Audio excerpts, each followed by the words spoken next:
I'm Claire Bennett, 34, standing outside my brother Jason's military ceremony in my carefully concealed dress uniform. The security guard scanned his list again. Sorry, ma'am, you're not here. I saw my family walk past, Jason smirking at my predicament. Just as security moved to escort me out, Commander Marshall appeared. Is there a problem? His voice boomed through the entrance. Welcome, General Claire Bennett. My brother's jaw dropped. My parents froze. Their daughter, the desk job disappointment, was someone else entirely. If you're watching this from a military family, hit like and subscribe to see how I finally earned their respect after years of secret service. Growing up as Claire Bennett meant living in the shadow of military men. My father, William Bennett, retired as a colonel after 30 years of distinguished service. His uniform hung pristinely in our living room, medals catching the light each morning as I ate breakfast before school. The Bennett name carried weight on base. It meant discipline, honor, and an uncompromising dedication to country. My brother Jason was the natural heir to this legacy. 2 years younger than me. He nonetheless commanded the family attention from the moment he declared at age 8 that he would follow in Dad's footsteps. While I received nods for good grades, Jason's every push-up was celebrated. His decision to attend West Point was treated like a national holiday in our household. I loved my country just as deeply, but differently. While Jason dreamed of leading men into battle like our father, I was fascinated by intelligence operations, threat analysis, and the invisible chess game of national security. When I announced my intention to join military intelligence instead of the regular forces, Dad's disappointment was palpable. Intelligence, he'd scoffed at dinner. That's just desk work, Claire. Support staff. The real military is out there in the field. Mom had patted my hand. It's probably for the best, honey. Women have it hard in combat roles anyway. Their perception of my career choice as somehow lesser never changed, even as I progressed through training. What they didn't understand, what I couldn't tell them due to classification protocols, was that my role would take me deeper into danger than most conventional soldiers ever experienced. As years passed, the divide grew. At family gatherings, Jason regaled everyone with sanitized versions of his deployments. Each story ended with Dad clapping him on the shoulder, pride radiating from his weathered face. Meanwhile, my work remained classified. When asked what I was doing, all I could offer were vague references to analysis and reports. Still pushing papers? Jason would ask, his tone making it clear he considered his service the real deal. Must be nice having weekends off while the rest of us are in the field. Little did he know I hadn't had a real weekend off in years. The operations I was coordinating ran continuously, and lives hung in the balance of decisions I made daily. But security clearance levels meant I carried these burdens alone. Mom's disappointment took a different form. At 34, I wasn't fulfilling her vision of what a daughter should be. Melissa from down the street just had her second baby, she'd comment during our monthly calls. And she still finds time to volunteer at church. Each family Christmas, Thanksgiving, or 4th of July barbecue became an exercise in restraint. I'd listen to Jason's combat stories, embellished for dramatic effect, while Dad nodded approvingly. I'd help Mom in the kitchen as she lamented my lack of a husband. My achievements, commendations I couldn't mention, operations I couldn't reference, lives I had saved, remained invisible. The distance between us grew incrementally with each passing year. I rose through the ranks quickly, my analytical skills and strategic thinking placing me on an accelerated path. By 30, I had attained a rank that would have astonished my family, but classification protocols meant I carried this achievement silently. Jason, meanwhile, made captain and considered himself the family success story. At holiday gatherings, he'd lecture me about real sacrifice and frontline service, unaware that I'd spent the previous week extracting assets from behind enemy lines or coordinating strikes that changed the course of conflicts. You should come watch a training exercise sometime, he once offered condescendingly. Might give you some perspective on what the military actually does beyond those computers you stare at. I had simply smiled and said maybe someday, swallowing the irony that I had personally authorized operations that had directly supported his unit multiple times. In fact, intelligence I had gathered had once saved his entire platoon from an ambush, though he would never know it was his sister who had made the critical call. The final breaking point came 3 years ago when I missed Dad's retirement ceremony due to an overseas operation I was commanding. Jason had called me afterward, voice tight with disapproval. He's given his whole life to this country, and you couldn't even show up. What report was so important that you abandoned your family? I couldn't tell him I was coordinating the extraction of 3 critical assets from a hostile region. An operation that saved lives and secured intelligence that would protect countless American soldiers, including, potentially, him. Instead, I absorbed his disappointment, adding it to the growing pile of misunderstandings that defined our relationship. By the time Jason's commendation ceremony appeared on the horizon, we were essentially strangers who happened to share DNA and childhood memories. My achievements remained classified, my sacrifices invisible, and my family's perception of me frozen in time. Claire Bennett, the daughter who couldn't quite measure up to the Bennett military legacy.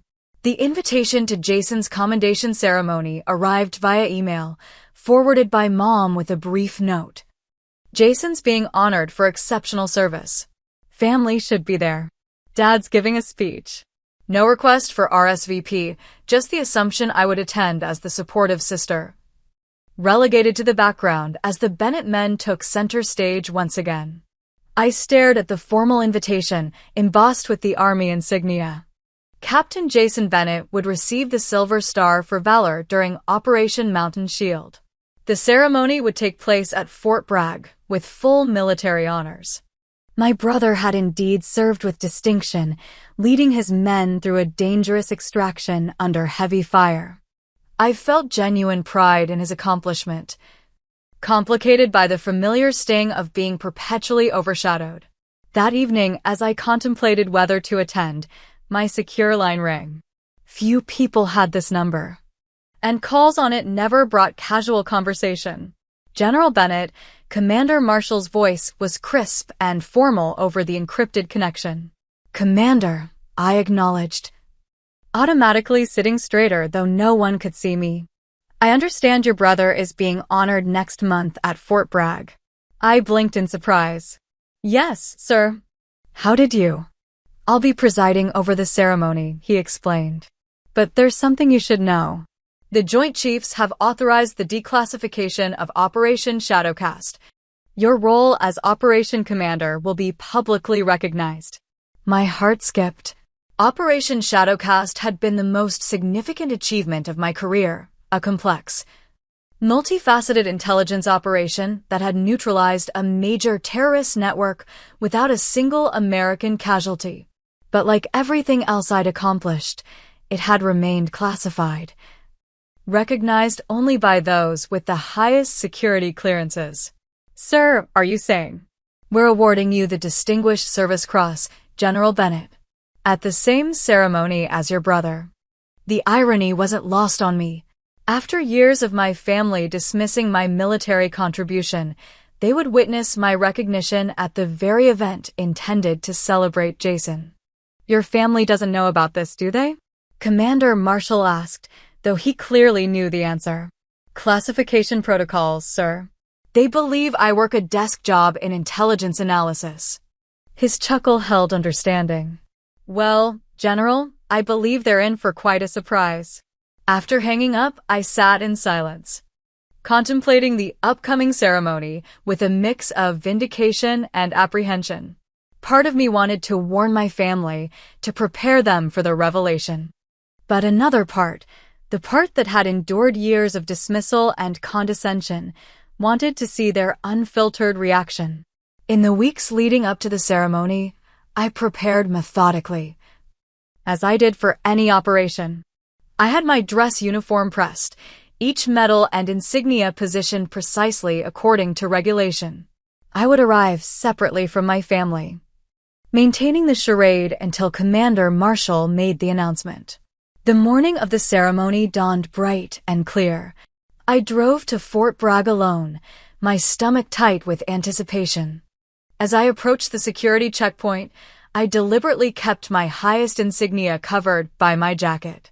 The young security guard asked for identification, and I provided my standard military ID rather than my general's credentials. He checked his list. "I'm sorry, ma'am. I don't see a Claire Bennett here." "I'm Captain Bennett's sister," I explained. "Family of the honoree." The guard checked again. "I have William and Rachel Bennett and Stephanie Adams Bennett listed as family, but no Claire Bennett." My chest tightened. Either an administrative oversight or, more likely, Jason had simply not included me on the family list. Before I could respond, I spotted my family approaching the checkpoint. Dad in his formal retired colonel uniform, Mom elegantly dressed, Jason in full dress uniform with his wife Stephanie on his arm. The guard waved them through with a respectful "Congratulations, Captain Bennett." As they passed, Jason noticed me standing at the checkpoint. Rather than showing concern that his sister was being denied entry, he gave me that familiar smug look, the one that said I was once again failing to measure up to the Bennett standard. "Problem with your paperwork, Claire?" he called, not stopping to help. Typical desk job folks, always getting tangled in red tape. They continued inside while I remained at the checkpoint, the guard looking increasingly uncomfortable. "I'm going to have to ask you to step aside, ma'am. We have other guests arriving." For a moment, I considered revealing my rank, producing my general's identification. But that would undermine Commander Marshall's plan for the ceremony. Instead, I stepped aside, a familiar sense of invisibility washing over me. Just as the guard was about to direct me to leave the premises, a black SUV pulled up. Commander Marshall stepped out, his 4-star insignia immediately causing the security team to straighten to attention. "General Bennett," he called, walking toward me with hand extended. "I was beginning to worry you wouldn't make it." The security guard's eyes widened. "General." Commander Marshall fixed him with a stern look. "Is there a problem with allowing General Bennett into her own commendation ceremony, Corporal?" "No, sir." "Sorry, sir." The guard stammered, quickly moving to open the gate. "My apologies, General. You weren't on my list." "An oversight, I'm sure," Commander Marshall said smoothly, offering me his arm. "Shall we, General? We have quite a surprised audience awaiting us inside." As we walked through the gates, I caught a glimpse of my family being seated in the front row, completely unaware that their perception of me was about to be permanently altered. The auditorium at Fort Bragg hummed with conversation as distinguished military personnel, government officials, and family members filed in. Commander Marshall escorted me not to the family section where my parents sat, but to the reserved VIP area in the front row, opposite the family seating. "Your seat, General Bennett," he said, loud enough for nearby officers to hear. Several high-ranking officials nodded respectfully in my direction, some coming over to shake my hand. "Outstanding work on Shadowcast, General," murmured a 3-star Air Force general. "Changed the game in the region." From across the aisle, I felt Jason's confused stare. I could read his expression perfectly, the narrowed eyes, the slightly tilted head. He was trying to reconcile his desk job sister with the woman being treated with deference by some of the highest-ranking officers in the military. Dad leaned over to whisper something to him, probably asking what was happening. Mom simply looked bewildered, her social smile frozen in place as she watched officers twice her husband's rank treating me like a peer. The ceremony began with the traditional posting of colors and national anthem. As the official proceedings got underway, I found myself drifting back to specific moments of dismissal that had shaped our family dynamic. Jason at my college graduation, intelligence analysis? So, basically you'll be reading reports while real soldiers do the fighting. Dad, after my first promotion. That's nice, honey. Of course, advancement comes easier in support roles. Less competition. Mom, just last Christmas. It's such a shame your job keeps you so busy. You're missing your chance to start a family, you know. Biological clocks don't care about careers. Each memory stung afresh, but today they carried a new context. The dismissal had been based on incomplete information, unnecessary secrecy that had cost me my family's respect, but had served my country in ways they couldn't comprehend. The regional commander took the stage to begin the awards presentation. Minor commendations came first: Bronze Stars, Meritorious Service Medals, and commendation medals awarded to various service members for their contributions.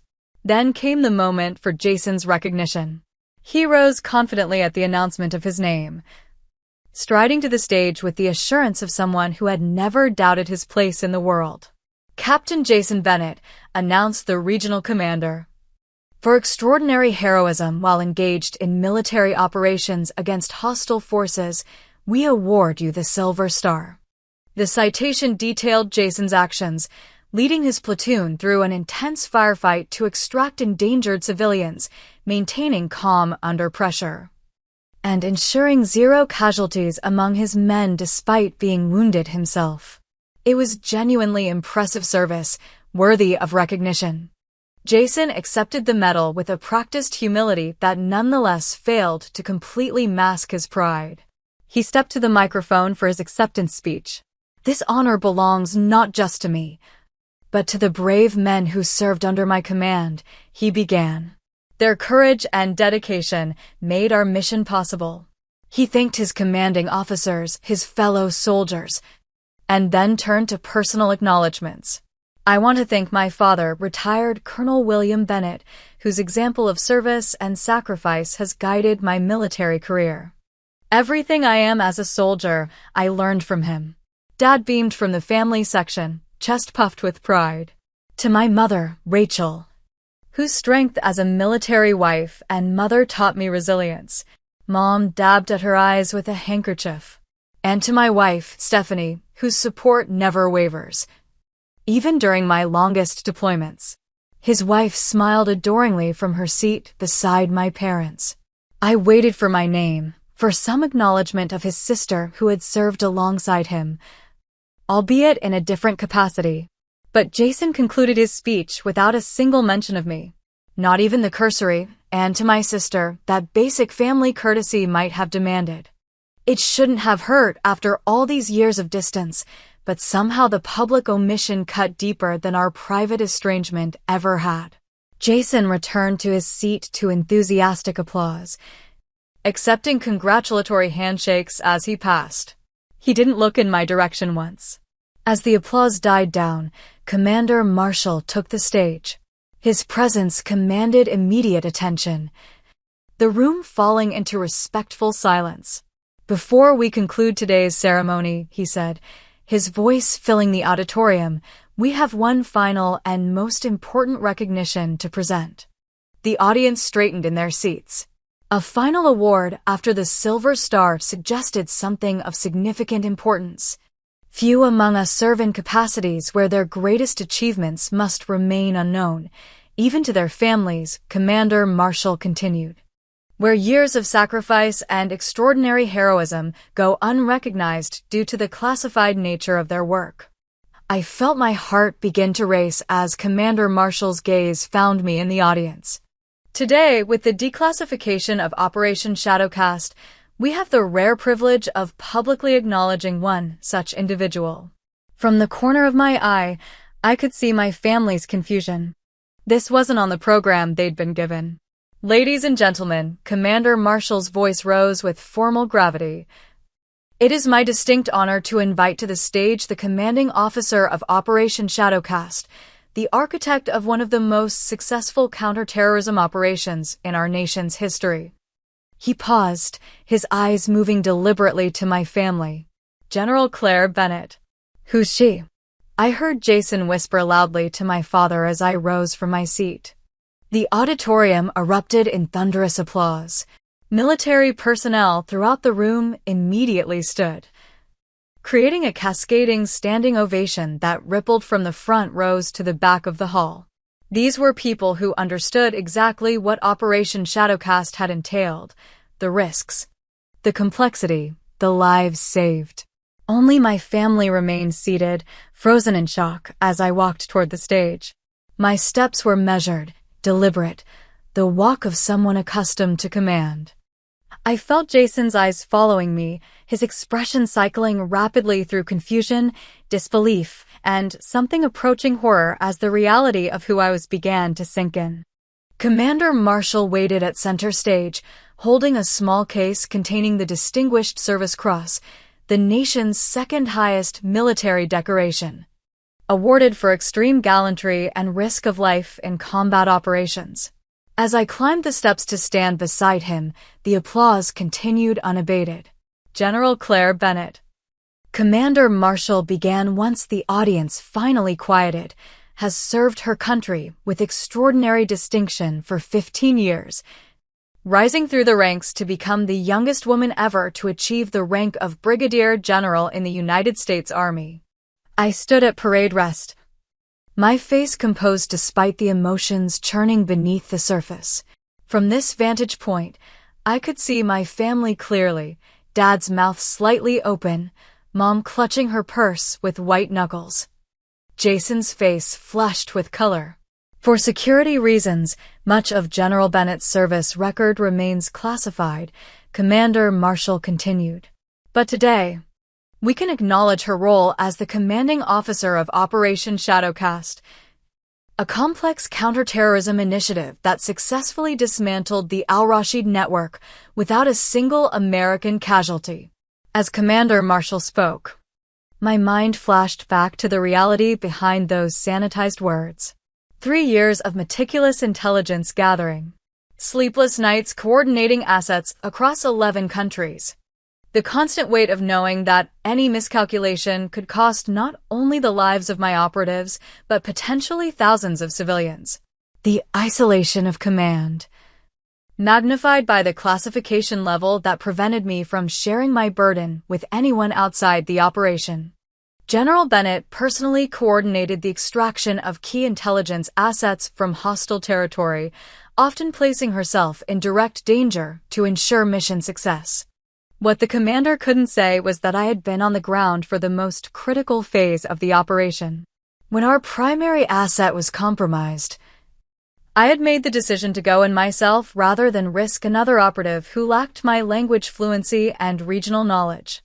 The scar on my left side, hidden beneath my uniform, was a permanent reminder of how close that extraction had come to failure. Her strategic planning and decisive leadership directly prevented 3 major terrorist attacks on American soil and saved an estimated 5,000 lives, both military and civilian. In the audience, my father's expression had transformed from shock to something more complex, a dawning recognition tinged with what looked like shame. Beside him, my mother had begun to cry silently, one hand covering her mouth. Jason simply stared, the color now drained from his face. For extraordinary heroism while engaged in military operations involving conflict with hostile forces, Commander Marshall's voice resonated through the hushed auditorium. The President of the United States takes pleasure in presenting the Distinguished Service Cross to Brigadier General Claire Bennett. He opened the case, revealing the distinctive medal, a bronze cross with an eagle at its center, suspended from a blue ribbon with red and white stripes. As he pinned it to my uniform, joining the rows of other decorations I had earned but rarely had the opportunity to wear, he spoke more quietly, just for me. Well-deserved and long overdue, General. I stepped to the microphone, aware that every eye in the room was on me, none more intense than those of my family. Thank you, Commander Marshall. My voice remained steady, professional. This honor recognizes not just my contribution, but the dedication and sacrifice of every intelligence officer, analyst, and operative who served under my command during Operation Shadowcast.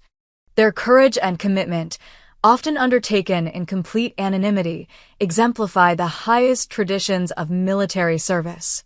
I deliberately did not look at my family as I continued.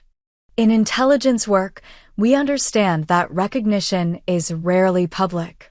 Our greatest achievements remain classified, our contributions known only to a select few. We serve knowing that our names may never appear in history books, that our families may never fully understand the nature of our sacrifice. Now I allowed myself to meet Jason's gaze briefly. But we serve nonetheless, alongside our brothers and sisters in every branch of the military, united in our commitment to protect this nation and its people. The medal I received today belongs to all who serve, whether on the front lines or in the shadows. As I concluded my brief remarks, the audience rose once again in applause. This time, I noticed my father standing slowly, pulling my mother to her feet beside him. Jason remained seated, his expression unreadable. Commander Marshall returned to the microphone to formally conclude the ceremony, but my focus had narrowed to the inevitable confrontation that would follow. After years of dismissal and misunderstanding, my family was finally seeing me, not as they had imagined me, but as I truly was. Their world had just shifted dramatically, and I knew from experience that sudden paradigm shifts rarely occurred without resistance. As the ceremony ended and people began to file out of the auditorium, high-ranking officers approached to offer congratulations. Each handshake and commendation created a larger buffer between me and my family, delaying the inevitable moment when we would have to face each other with this new reality between us. Through the crowd, I could see Jason still seated, staring at the now empty stage while my parents stood awkwardly nearby, clearly unsure whether to approach me as I was surrounded by generals and officials. The public revelation was complete, but the real reckoning was yet to come. The reception following the ceremony was held in an adjacent hall, transformed by white linens and subtle military insignia into a space of dignified celebration. I moved through the crowd, accepting congratulations from colleagues who understood the true significance of Operation Shadowcast, most of whom had never been able to acknowledge my role publicly until today. "Outstanding work, General Bennett," said the Army Chief of Staff, clasping my hand firmly. "The intelligence community has been singing your praises for years. About time the rest of us could join in." I thanked him, maintaining the professional composure expected of my rank while scanning the room for my family. I finally spotted them near the entrance, Dad looking uncomfortable in a way his military bearing couldn't quite conceal, Mom clutching her purse like a shield, and Jason, his face set in hard lines I recognized from childhood arguments. As I excused myself from a conversation with the Secretary of Defense, I saw my family finally moving in my direction. Jason led the way, his silver star newly pinned to his chest, his stride purposeful. I braced myself, knowing this confrontation had been building for years. "General Bennett," Jason said as he reached me, his voice loud enough to turn heads nearby.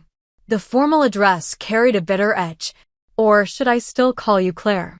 I'm not sure I know who you are anymore." "Jason," I acknowledged, keeping my voice level. "Congratulations on your Silver Star. Your service was exemplary." "Don't do that," he hissed, stepping closer. "Don't talk to me like I'm just another officer. We grew up in the same house. You're my sister who apparently has been lying to me my entire adult life." Dad placed a restraining hand on Jason's shoulder. "Son, this isn't the place." "When would be the place, Dad?" Jason shrugged off the hand. "When she disappears again behind whatever classified curtain she's been hiding behind. When she goes back to pretending she's just pushing papers while secretly commanding operations." Mom stepped forward, her eyes red-rimmed. "Claire, how could you not tell us? We're your family." I took a deep breath, acutely aware of the attention we were beginning to draw. "Perhaps we should continue this conversation somewhere more private." "Why?" Jason challenged. "Secrecy seems to be your specialty. Why change now?" Before I could respond, Commander Marshall appeared at my side, his presence immediately altering the dynamic.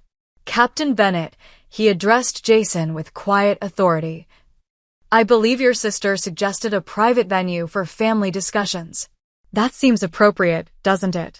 Jason straightened reflexively at the commander's tone. Yes, sir.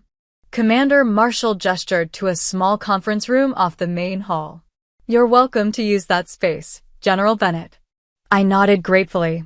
Thank you, Commander. As my family followed me to the conference room, I could feel the tension radiating from Jason. Once inside with the door closed, he wasted no time. 15 years, Claire. 15 years of letting us think you were some mid-level analyst. Letting us believe you were just supporting real soldiers like me and Dad. His voice cracked slightly. Do you have any idea how many times I talked down to you about your service? How many times I assumed I was doing something more important than you? I couldn't tell you, Jason. It wasn't personal. Everything I worked on was classified at the highest levels.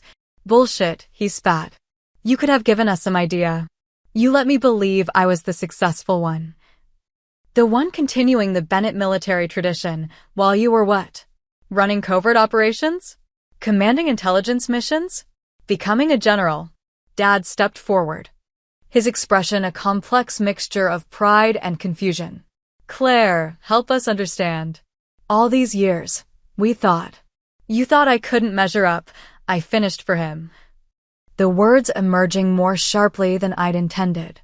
You both made that perfectly clear from the moment I chose intelligence over infantry. That's not fair, Mom protested weakly. Isn't it? I looked at each of them in turn. Dad, you called my work just desk duty when I told you my assignment. Jason, you've spent years making condescending remarks about me pushing papers while real soldiers did the fighting. Mom, you've treated my career as an unfortunate phase delaying my real purpose of marriage and children. The stark truth hung in the air between us. We didn't know, Dad said finally. You didn't need to know the classified details to respect my choice of service, I replied. You assumed that because I wasn't in combat roles like the Bennett men. My contribution was somehow lesser. Jason paced the small room, his silver star catching the light with each turn. So, all those times I was telling you about my deployments, my promotions. You were what? Silently outranking me? Commanding operations that probably dwarfed anything I was involved in. That's not how I thought about it, Jason. Then how did you think about it? He demanded. Because from where I'm standing, it looks like you were content to let your family believe a lie while you built some secret career we knew nothing about. I followed classification protocols, I said, my military discipline keeping my voice steady despite the emotion threatening to break through. Every operation I led, every mission I commanded, was subject to the highest security clearance. Discussing my work, even in general terms, could have compromised national security and put lives at risk. We're your family. Jason's voice rose again. Not some security breach waiting to happen. Operational security doesn't make exceptions for family, I countered. You know that, Jason. Or would you have violated protocols to tell Mom and Dad details about your classified missions? He fell silent, knowing I was right. Dad sank heavily into one of the conference room chairs. All these years, we thought you were stuck in some administrative position. I even pulled strings, tried to get you transferred to more prestigious posts. The irony of that statement might have been amusing under different circumstances. My father, the retired colonel, believing his daughter needed his help to advance in her career when she had already surpassed his final rank. I appreciate the intention, Dad, even if it wasn't necessary. Mom wiped at her eyes. But why let us believe you were less than you are? You could have at least told us your rank, your promotions. Would it have mattered? I asked quietly. Or would you still have seen me as choosing the wrong path? The path that wasn't really military service in your eyes. My question struck home. The uncomfortable silence that followed confirmed what I had always suspected, that even knowing my rank, they would have considered intelligence work somehow lesser than the direct combat roles the Bennett men had traditionally chosen. Jason broke the silence, his voice lower but still tense. You let me make a fool of myself. All those times I lectured you about real service. You could have said something, anything. And what would that have accomplished, Jason? Would you have suddenly respected intelligence work if you knew I outranked you? Or would you have resented me for it? He had no answer, which was answer enough. I made peace with your perception of me years ago, I continued. I served knowing that the recognition I really valued would never come from my family. I found other measures of success, other sources of validation. So why even come today? Jason challenged. If you'd made peace with our ignorance, why allow this public revelation? I looked him directly in the eyes. Because Operation Shadowcast being declassified was beyond my control. And once I knew it would be acknowledged at your ceremony, I had a choice: avoid the event entirely or be present for the inevitable moment when you learn the truth. And you chose the public humiliation option, he said bitterly. I chose to finally be seen for who I actually am, I corrected him. After 15 years of hiding in plain sight, I chose to stop diminishing myself to protect your ego. The bluntness of my statement left him momentarily speechless. Dad rose from his chair, approaching me with an uncertainty I'd never seen in him before. Claire, I don't know what to say. I'm proud of your accomplishments, of course I am. But I'm ashamed that you felt you couldn't share even the parts that weren't classified. That I made you feel your service was somehow less valuable. It was the closest thing to an apology I'd ever heard from my father, a man whose military bearing rarely allowed for admission of error. Thank you, Dad, I said simply. Mom joined him, reaching for my hand. All this time, we thought we knew our daughter. But you've been carrying so much we knew nothing about. Jason remained apart, struggling visibly with the complete reordering of his understanding of our relationship. I just need to know one thing, he said finally. All these years, when I was talking down to you about your service, were you laughing at me behind my back? The question revealed the heart of his distress, not just that I had outranked and outachieved him, but that I might have secretly mocked his ignorance. No, Jason, I answered truthfully. I was just doing my job and letting you do yours. Your accomplishments are still your accomplishments. My rank doesn't diminish what you've achieved. He nodded slowly, not fully appeased, but at least considering my words. A knock at the door interrupted the tense family tableau. Commander Marshall peered in. Excuse the interruption, but the Secretary of Defense is asking to speak with General Bennett before he departs. Thank you, Commander. I'll be right there. I responded, grateful for the momentary reprieve from the emotional intensity of the confrontation. As I moved toward the door, Jason's voice stopped me. This conversation isn't over, Claire. I turned back to face my family, my father struggling to reconcile his daughter with the general now before him, my mother trying to process 15 years of misconceptions, and my brother grappling with the uncomfortable realization that the sister he had patronized was actually his superior officer. No, I agreed quietly. It's just beginning. I rejoined the reception, seamlessly transitioning from the raw emotion of the family confrontation to the professional composure expected of my rank. The Secretary of Defense was complimentary about Operation Shadowcast, making a point to mention my innovative approach to cross-agency coordination, diplomatic language for how I'd managed to get traditionally competitive intelligence branches to work together. Throughout the conversation, I maintained focus, despite being acutely aware of my family's re-entry into the main reception area. Jason made directly for the bar, while my parents stood awkwardly near the periphery, clearly unsure of their place in this unfamiliar version of their daughter's world. After concluding my conversation with the secretary, I was immediately approached by several other officials. Each interaction reinforced the disconnect between my professional reality and my family's perception of me. These high-ranking officers and officials treated me with the deference due my rank and accomplishments, while my family watched from a distance, strangers to this aspect of my life.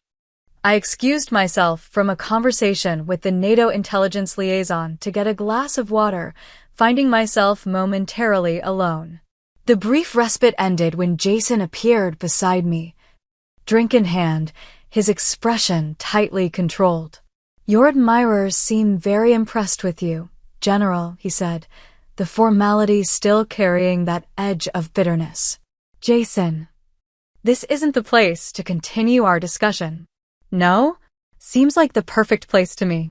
All these people who apparently know my sister better than her own family does." His voice had risen slightly, drawing glances from nearby guests. I recognized the warning signs from our childhood. Jason had always processed hurt through anger. And when that anger reached a certain point, his volume control became unreliable. "Let's step outside," I suggested quietly. "Why? Afraid I'll embarrass you in front of your important friends?" His words were beginning to slur slightly. The great General Bennett, too important for her family to know what she really does. Commander Marshall materialized beside us, his timing impeccable. "Everything all right here?" "Fine, sir," I responded automatically. Jason laughed, a harsh sound without humor. "Oh, everything's just perfect, Commander. Just having a chat with my sister about family loyalty. Or lack thereof." Commander Marshall's expression remained neutral, but his eyes assessed the situation with the precision I'd come to expect from him. "Captain Bennett, perhaps you'd like to get some air. The garden outside is quite pleasant this time of evening." It wasn't a suggestion. Jason recognized the tone of command and bristled, but complied, setting down his half-empty glass and stalking toward the side exit.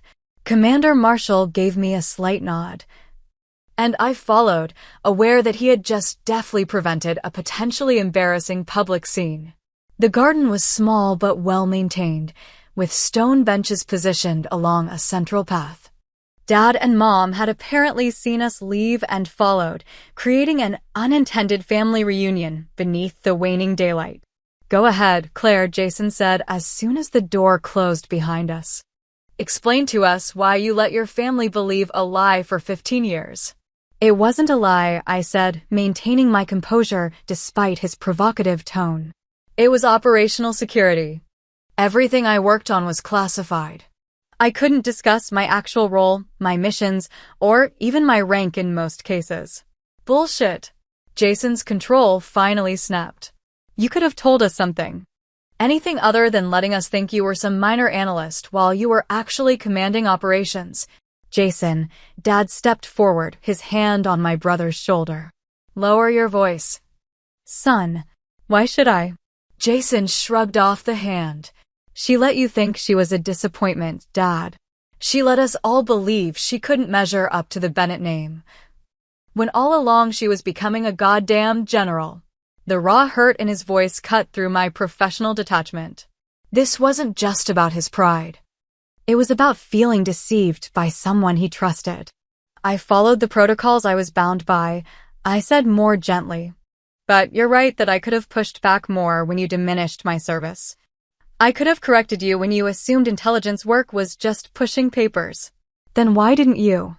Mom asked, genuine confusion in her voice. The question hung in the air, forcing me to confront a truth I had avoided acknowledging even to myself. It wasn't just about classification protocols. Something deeper had kept me silent all these years. Because after a while, it was easier, I admitted finally. It was easier to let you believe what you wanted about me than to constantly defend the value of what I did. Every time I came home, I had to listen to stories about the real military, Dad's combat experience, Jason's deployments, while my work was dismissed as support staff at best. I looked at each of them in turn. "Do you know what it's like to coordinate an operation that saves hundreds of lives, then come home for Christmas and be asked when you're going to get a more meaningful position? To be told that your brother's work matters more because he carries a rifle instead of gathering the intelligence that keeps him alive?" The stark truth of my words seemed to hit my father particularly hard. He sank onto one of the stone benches, suddenly looking every one of his 65 years. "I never realized," he began, then stopped, uncharacteristically at a loss for words. "No, you didn't," I agreed. "None of you did. And after a while, I stopped expecting you to. I found validation elsewhere, from my team. My superiors, the operations we successfully completed. Jason's anger had begun to deflate, replaced by something more complex. All those times I talked down to you about your service. Yes, I said simply. Jesus, Claire. He ran a hand through his hair, a gesture I remembered from our childhood whenever he realized he'd gone too far in a sibling argument. I've been an absolute ass. Haven't I? The blunt self-assessment surprised a small laugh out of me. At times. Mom approached cautiously, as if seeing me for the first time. I don't understand why you couldn't at least tell me. Mother to daughter, not for publication. Mom, you tell everyone everything, I said gently. Remember when Dad was considering retiring and mentioned it to you in confidence? The entire Officers' Wives Association knew by lunchtime the next day. She had the grace to look embarrassed. I'm not that bad. You really are, Dad and Jason said simultaneously, creating an unexpected moment of levity. The tension in the garden eased slightly as Mom huffed in mock offense. Commander Marshall appeared at the garden entrance. General Bennett, I apologize for the interruption, but there's a secure call for you. I nodded acknowledgement. I'll be right there. As the commander withdrew, my family looked at me with new awareness of the responsibilities I carried. You have to go, Dad said. Not a question, but a recognition. I do. But this conversation isn't over. I echoed Jason's earlier words. If you're willing, I'd like to try again. Not as the family you thought I was, but as the person I actually am. Jason stepped forward, military training evident in his straightened posture. I owe you an apology, Claire. Many apologies, actually. We all do, Dad added, rising from the bench. I'd like a chance to get to know my daughter, Mom said softly. The real one, not the version we imagined. For the first time in years. I felt a genuine connection with my family, not based on their expectations or assumptions, but on the beginning of true understanding. I'd like that too, I said simply. As I turned to follow Commander Marshall, Jason called after me. General Bennett? I looked back, surprised by the formal address. He offered a proper military salute, perfect in its execution. It's an honor to serve in the same military as you, ma'am. I returned the salute, military precision masking the emotion that threatened to overwhelm my composure. The honor is mutual. Captain Bennett. It wasn't forgiveness, exactly, nor complete reconciliation. But it was acknowledgement, a recognition of worth that I had stopped expecting from my family years ago. As I walked back into the reception to take the secure call, I realized that the weight I carried wasn't just classified information, but the burden of being unseen by those who should have known me best. For the first time in 15 years, that burden felt lighter. 6 months after the ceremony that changed everything, I sat in my parents' living room, watching as Dad carefully arranged a new display on the wall that had once showcased only his and Jason's military accomplishments. Now, my Distinguished Service Cross and a photo of me receiving it from Commander Marshall held a central position. Too centered? Dad asked, stepping back to assess his handiwork. It looks perfect. William, Mom answered before I could, bringing in a tray of coffee. Our family's service, properly represented at last. The past 6 months had been a period of cautious rebuilding. After the initial shock and confrontation at the ceremony, we had all needed time to adjust to our new reality. Jason had returned to his post, carrying both his silver star and a humbling recognition of how he had treated me over the years. My parents had embarked on what Mom called getting to know our actual daughter, a process that involved asking questions they had never thought to ask before and, more importantly, listening to the answers. For my part, I was learning to share what I could about my work without compromising security. Operation Shadowcast's declassification had opened the door to discussions that had previously been impossible, allowing me to fill in at least some of the blanks in my family's understanding of my career. The decorator suggested we group all the medals together, Mom said, settling beside me on the couch. But I told her absolutely not. Each of you earned those honors individually.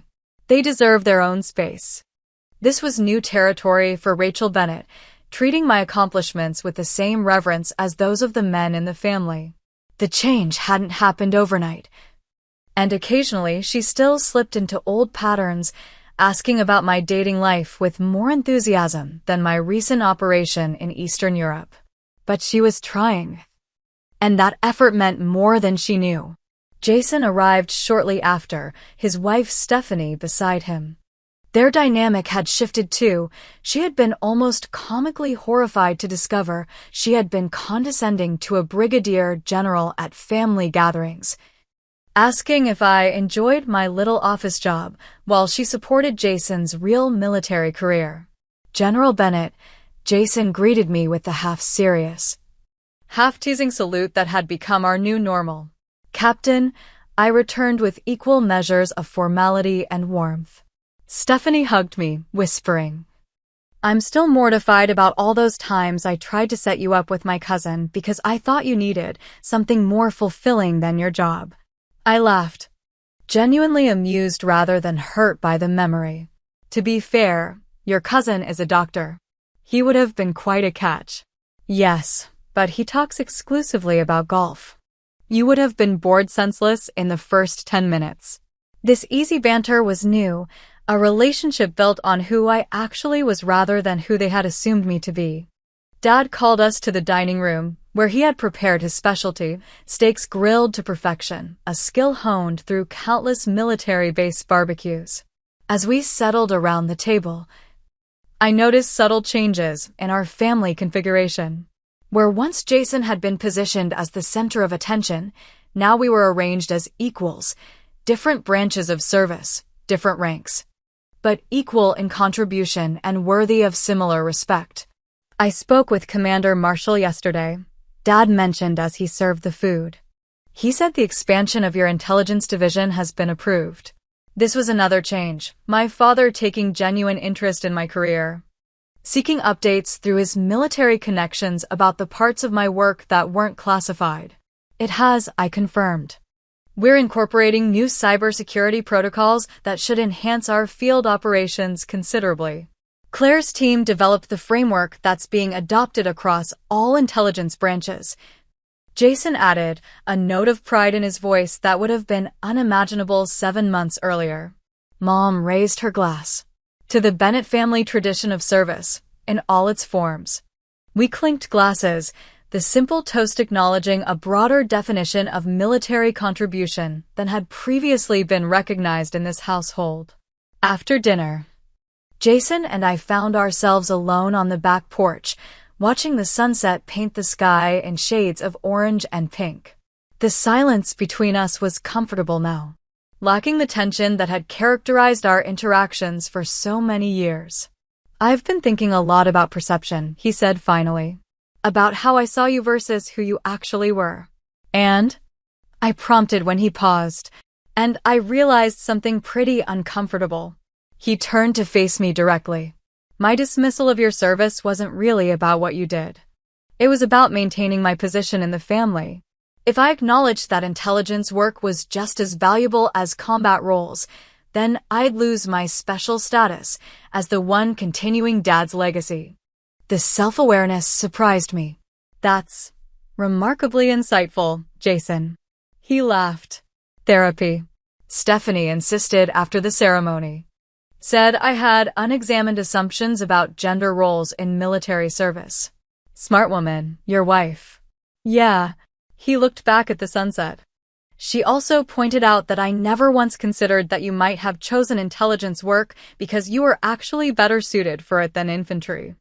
That maybe your talents lay in strategy and analysis rather than direct combat, and that following Dad's exact path would have been the wrong choice for you. I had never expected this level of reflection from my brother, who had always seemed so certain of his place in the world and mine. She's right, I acknowledged. I joined intelligence because that's where I could contribute most effectively. It wasn't about avoiding combat or taking an easier path. It was about using my specific abilities to serve in the most impactful way possible. I get that now. He shook his head ruefully. Only took a public revelation of your actual rank and a Distinguished Service Cross to open my eyes.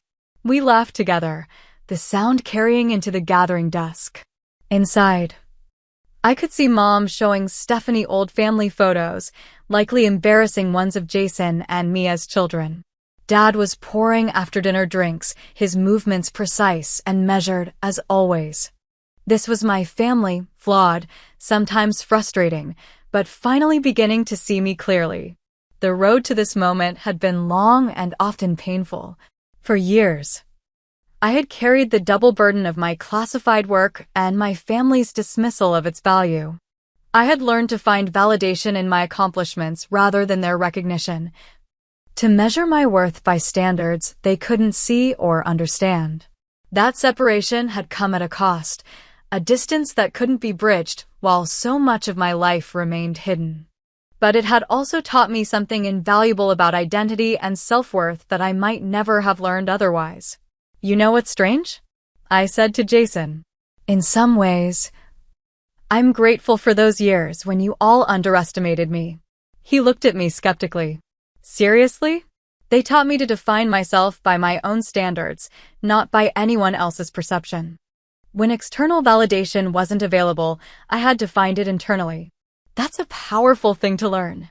Still sounds like we were just being jerks, Jason said bluntly. I laughed. Oh, you definitely were.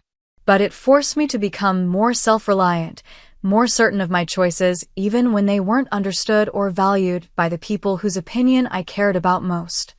Jason considered this. I'm not sure I could have done that, pursued a path that my family actively devalued. I needed Dad's approval too much. We're different that way, I acknowledged. Always have been.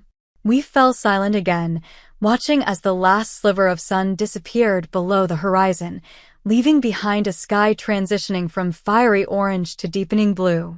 Claire? Jason's voice was quieter now. I'm really proud to be your brother. The simple statement carried the weight of years of misunderstanding, finally cleared away. I'm proud to be your sister, I replied, meaning it completely. As darkness settled fully around us, we rejoined the family inside.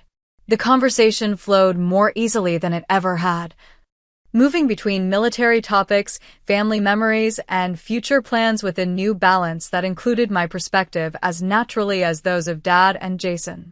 Later that night, without the declassification of Operation Shadowcast, I might have continued indefinitely in the strange dual existence I had maintained for 15 years, General Bennett in my professional life, disappointing daughter and sister in my personal one.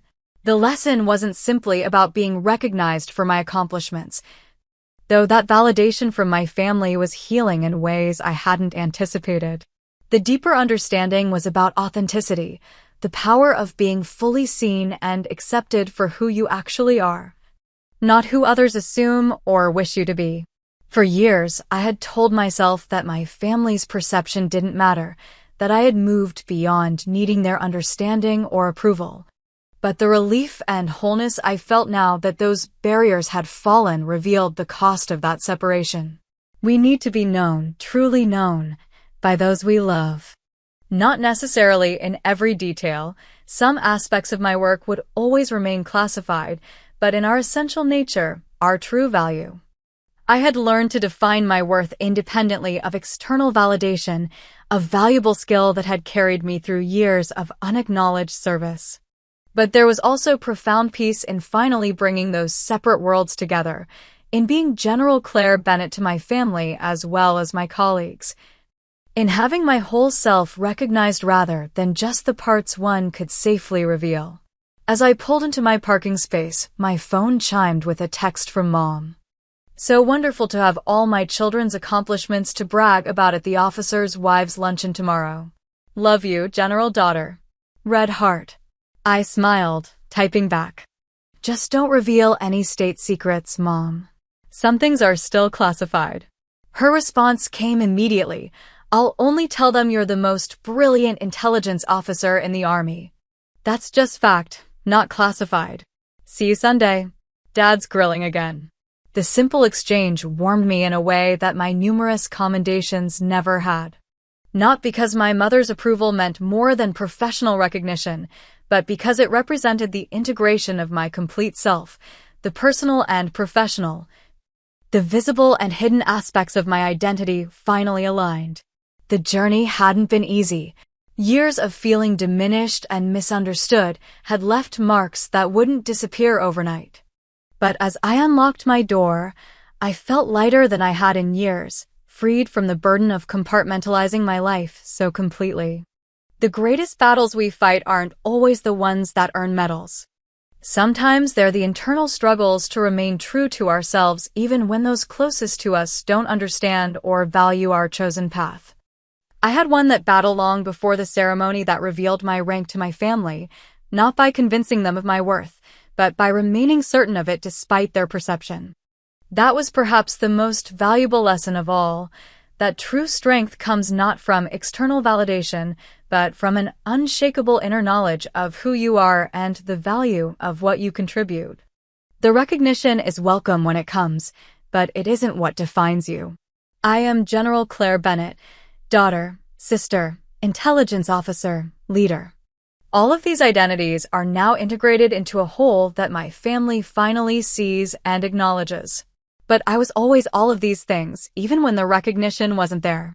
The medal on my wall celebrates what I've accomplished, but the peace I feel comes from knowing I would have accomplished it regardless of whether anyone ever knew.